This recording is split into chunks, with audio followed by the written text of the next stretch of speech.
Welcome back to Marriage Matters, and today we're going to talk about an important subject. Barb and I have been married for 61 years. How'd we do that? Very careful. We've had some ups and downs and bumps in the road. So today we're going to talk about conflict and how to manage conflict in a marriage relationship. As you know, marriage is extremely difficult. We used to say it's the hardest work you'll ever do, but it's the most rewarding. At our age, I can't believe we're 80. Well, he'll be 81 soon, and I'll be 80 this year. I cannot, even with all the downs, the disagreements, when you work through those, the rewards are so great. So, we've mentioned before, you have to study, you have to work, you have to know your man. And you have to know your woman. But it's the commitment you have. And I was thinking this morning, I could think of 100 subjects we need to talk about, but I don't know if we'll live long enough to do those. So please watch each one. And so, we had a couple that we knew a few years ago, and they were older. They were in their 60s at the time we met them, and they said they had never had a fight in their whole marriage. And I found that pretty difficult to believe because two individuals who just don't agree all the time. In fact, if you do agree all the time, one of you is not necessary. Not necessary. And yes, and you remember this book we're kind of focusing on right now, Triumphant Marriages, and Dr. Warren says, if you never argue, if you never disagree, well, you don't need one of you, because it's the giving and taking and learning to disagree helps you know each other. I would never have known him had we did, because in disagreeing you learn to, okay, it's not my way now, it's his way. You need to disagree. Give and take. Yeah, we'll talk about that more in a minute. But he just says disagreements are necessary. Don't ever think they're bad. Now, I guess some could be bad. Well, we're going to talk about how to fight fair in a marriage. We've talked about commitment and all the other factors that make up marriage. And really, it's like a recipe, marriage is. Barb makes a wonderful potato salad, and it's made up of potatoes and peppers.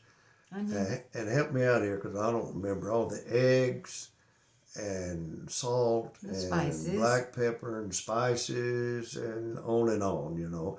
But if you left out some of those, or the main ingredient, if you left out potatoes, it wouldn't be much of a potato salad. And marriage is like that. If you don't have conflict, you can have all these other factors, but if you don't have conflict, you have to have tension in the relationship. And when you do, you've got to work through those.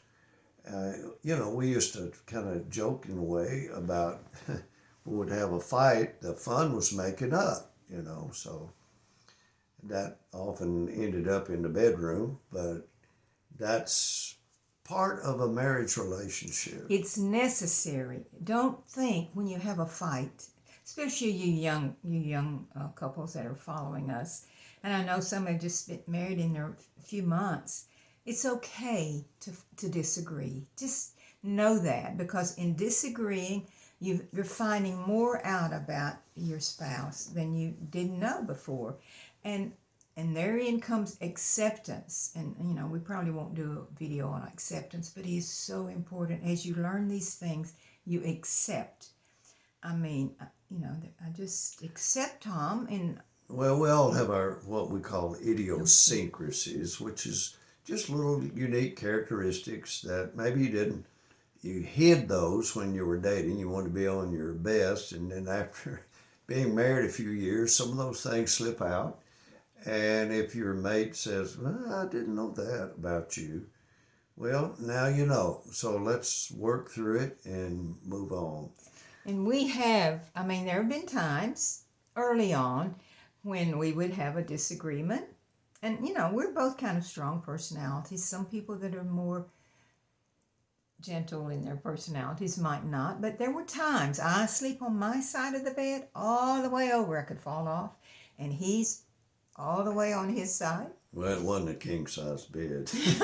At first, no. It was just a regular bed, which wasn't very big anyway. But the the point is... Don't touch me now. Right now. So we've had those times. I'm a pouter.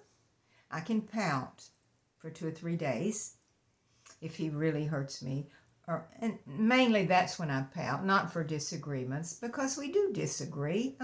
I have my ideas, he has his, you have yours, and your spouse has hers or his. It is totally normal. And marriage has a way of helping us come together and know those issues. And if we fight about them, that's okay. Just know that's okay. It's necessary for growth. It's necessary for intimacy. Dr. Warren in this book says, without disagreements, you will never grow into intimacy. And I agree with that because, how could we be where we are now if we had not learned to disagree agreeably? Well, I don't know if you remember, we gave a definition of intimacy as intimacy. And what better place to see into a person is when you're having a disagreement. Those inner things come out into the open. So how to fight? I can't remember. I can't go back 55, 58, 60 years to know how we've our fights. We've had a couple of Tom and I've never fought like cats and dogs. Some people fight like cats and dogs. Some people you can do that. Get it out on the table at once and then work through it. But you can only do that if you have a very strong commitment. You got to have a strong marriage to fight like cats and dogs, because you won't last long. You might win the battle, but you'll lose the war. And marriage is about winning the war with each other. It's not winning a battle. It's ending up with a peace agreement instead of separating and drawing a parallel and no man's zone, So some people can fight like cats and dogs. We might have had one like that. And I don't know why we only just had one. Because we learned early, I think, how to fight because of our personalities. And I think because I respected Tom so much, if we disagreed, I'd always think he's right. No. No, you didn't think I was right. But all the time. We've learned to give and take with each other, Sometimes I'm wrong, sometimes she's wrong. But, you have to come to an agreement on that. And some people are never wrong. And that's a problem. That's a hard thing. Yeah, because when you're always right, that means the other person is always wrong. And you're really headed for a divorce in that kind of a scenario. And also, sometimes, even if I'm right, I can let him be right. And the same way works. Sometimes he may know that he's right, but he lets me think I'm right in that one. And that's, you just have to learn when to do that. Sometimes an argument can be very simple over the color of something. She sees it one way and I see it another. That's immaterial. It doesn't really matter. But some people can't let it go, and they argue about it until it gets to be name calling, and the next thing you know, they're in a full-blown fight, and they brought up everything in the past, and they're going at it, So, Tom likes to cut trees you know. I cut trees when they need to be cut. And I'm a tree hugger. Oh, I love And trees. she'd let a rotten tree fall in the yard before she'd cut it down. So sometimes he wants to cut a tree and I don't, and we can fuss, and I can say maybe next year. But I mean, that's just a simple disagreement. But the idea is, he usually wins that one. But and some personalities, some people fight like they're very rational and orderly. I mean, it depends on personalities. That those are those, if you make a list of all of the pros and cons, and then you can fight about it, and that works for some people, and if that works, that's how you need to solve your disagreements. But there's another way, and it's bad. Yeah, it's sometimes people say we don't really fight. We just forget it. Just go on, bury Sweep it under it the rug. and forget it. But that's dangerous, really. You bury a seed, and you might forget where you put it, but I'll guarantee you, something's going to come up from that. And when you fight and you try to just ignore it and bury it, it's going to sprout into something that will generate more conflict in the future. Right. That's not. Dr. Warren tells in this book about a couple he counseled, and they worked with marriages, but they came to see him about their marriage. And he said he learned that they buried everything. They did not want to work through it. They didn't want anybody to know. So can you imagine what they've missed in their You life? put up a facade that says, we have a perfect marriage, everything's okay, and underneath it's not. But we don't want anybody to know that we have problems. So we're trying to be honest with you and let you know that it's okay to have conflict. It's okay to fight. If you fight fair and if you love one another and you're willing to work through your disagreements. And just remember, some things are not worth fighting over, really. Well, yeah, but disagreements come. I mean, Yeah, I read a fine. list of the things that couples fight over. I mean, there were like 20 issues. Money, in-laws. I should have brought the list in. Sexual relations. Sexual time. Children, how to raise the kids, and in-laws and outlaws, all of the family situation. Maybe even vacations. There are all kinds of things. But the number one, the top 5 that people fight over is money and sexual intimacy issues and children and in-laws.